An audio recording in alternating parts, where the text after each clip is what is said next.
আজ বন্যা পরিস্থিতি নিয়ে প্রশাসনিক বৈঠক করতে বীরভূম জেলাতে আসেন রাজ্যের মুখ্যমন্ত্রী মমতা বন্দ্যোপাধ্যায়।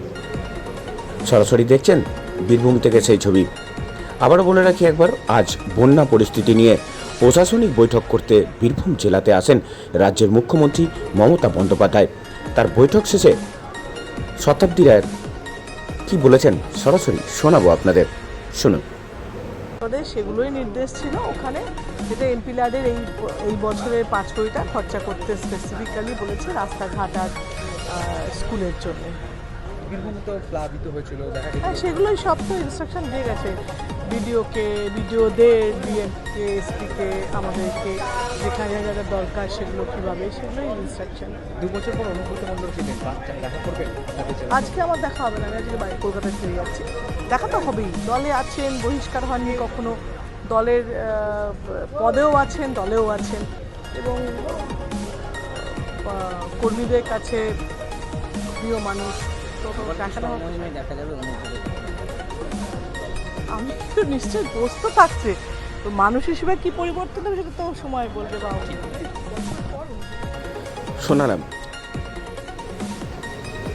শতাব্দী রায়ের বক্তব্য। আজ বন্যা পরিস্থিতি নিয়ে প্রশাসনিক বৈঠক করতে বীরভূম জেলাতে আসেন রাজ্যের মুখ্যমন্ত্রী মমতা বন্দ্যোপাধ্যায়। তার বৈঠক শেষে কাজল শেখের সঙ্গে আমরা একটু কথা বলতে চেষ্টা করেছিলাম। কি বলছেন সরাসরি শোনাবো বীরভূম জেলা পরিষদের সভাধিপতি কাজল শেখ। পরবর্তী খবরের জন্য চোখ রাখুন ডেলি নিউজের পর্দায়। বীরভূম থেকে সুপ্রিয় পরামানিকের রিপোর্ট, ডেলি নিউজ। দেখুন, দিদি যে বার্তা দিলেন আমাদের সকলের সামনে পরিষ্কারভাবে, ক্লিয়ারভাবে একটার পর একটা বুঝিয়ে দিয়েছেন। বীরভূম জেলার যে এরিয়াগুলো বন্যা প্লাবিত হয়েছিল, সেই এরিয়াগুলোর যে বাড়িগুলো ভাঙা বাড়ি আছে, সেই বাড়িগুলোকে আমাদেরকে সকলকে, মানে সকল ডিপার্টমেন্টকে বলেছেন সেগুলো দেখার জন্য সঠিকভাবে, এবং ডিসেম্বর মাসের পর সেগুলোকে পয়সা দেওয়া হবে, অনুদান দেওয়া হবে, টাকা দেওয়া হবে।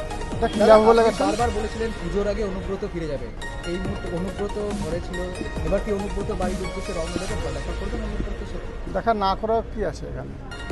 আমাদের অভিভাবক বীরভূম জেলার সভাপতি, আমাদের তার হাত ধরে আমাদের রাজনীতি করে পথ চলা শুরু, দেখা না করার প্রশ্ন আসছে কোথা থেকে?